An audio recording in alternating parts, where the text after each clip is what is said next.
කොහොමද යාළුවනේ? ඉතින් ඔන්න අද හිරු ඇවිත් ඉන්නේ හරි අමුතුම වීඩියෝ එකකින්. ඉතින් මේ තියෙන්නේ මගේ මහත්තයයි මමයි දෙන්න එකතු වෙලා කරන බුලත් වගාව. මේ බුලත් වගාව ආරම්භය මගේ මහත්තයා තමා.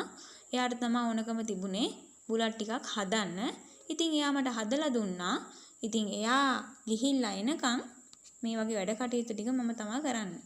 ඉතින් ඔයාලට පේනව නේද මේ අය අධික වියලි කලාපයකත් කොහොමද හැදිලා ඉන්නේ කියලා. ඉතින් අපෙන් වෙන්න ඕන සෑම දෙයක්ම ඒ අයට වෙනවා නම් එයාලත් අපට එයාලගෙන් වෙන්න ඕනේ දේවල් අනිවාර්යයෙන්ම ඉෂ්ට කරලා දෙනවා. ඉතින් යාළුවනේ මට කියන්න ඕනකම තියෙන්නේ විශේෂයෙන් ගෙදරට වෙලා ඉන්න ගෘහණියන්ට. දරුවෝ දෙන්නෙක් තුන් දෙනෙක් එක්ක දරුවෙක් එක්ක එහෙමත් නැත්නම් කාර්යබහුල ජීවිතයක් ගත කරන කෙනෙක්ට වුණත් මේ වගේ දෙයක් කරලා බලන්න. ලොකු පහසුකම් අවශ්‍යතාවයක් නැහැ. විශේෂයෙන්ම බෙහෙත් පොහොර ටික ජලය හරියට මේ අයට දුන්නොත් ඔයාලටත් පුළුවන් මේ වගේ සරුසාර වගාවක අයිතිකාරියක් වෙන්න. ඉතින් විශේෂයෙන්ම කියන්න ඕනේ මල් වලට අමතරව ඔයාලට පුළුවන් ආර්ථික වගාවක් විදිහට මේ වගේ දෙයක් පටන් ගන්න. ඉතින් මේවත් සල්ලි වගේම තමයි. අපට ගොඩාක්ම ආර්ථික වශයෙන් ලාභ ලබන්න පුළුවන් හොඳ ආදායම් මාර්ග. ඉතින් විශේෂයෙන්ම මම කියන්නේ සහෝදර හිතමිතුරු ඔයාලා හැම දෙනාටම ඒ වගේම ගෘහණියන්ට ඔයාලා හැමෝම මේ වගේ දේවල් අත්හදා බලන්න. ඉතින් ඔයාලට පේනවා ඇති අපිට මොන තරම් පෑවිල්ලක් තියනවද කියලා. බුලත් හදලා තියෙන කෑල්ල විතරයි මම වතුර දාලා තියෙන්නේ.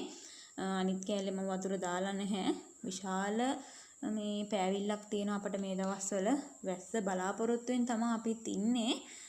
ඉතින් හෙටකල් අපිත් බෙහෙත් පොහොර ටික පාවිච්චි කරලා අපි ඉතින් බලාගෙන ඉන්නවා ඉක්මනින්ම වර්ෂාව ලැබෙයි කියලා. ඉතින් සීතලට වැඩි වශයෙන් ප්‍රිය කරන ශාකයක් තමයි බුලත් කියලා කියන්නේ. ඉතින් ඔයාලත් හදලා බලන්න.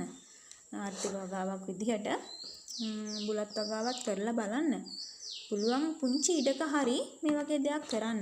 විශේෂයෙන්ම ඔයාලට කැමැත්තෙන් ඕනකමින් උනන්දුවෙන් කරනවා නම් මේ දේවල් ඇත්තටම ඔයාලට හොඳ ලාභයක් ලබා ගන්න පුළුවන් ගෝවයක් තමයි මෙයක්. ඉතින් යාළුවනේ මම නැවතත් එන්නම් වීඩියෝ එකකින් ඔයාලා හැමෝටම බුදු සරණයි. එහෙනම් මේ හිරුත් එක්ක ඉන්න හිරු ආයමත් එනවා ඔයාලට ලස්සනම මල් කෙල්ල ටිකක් අරගෙන. එහෙනම් බොහොම ස්තුතියි මම ගිහිල්ලා එන්නම්.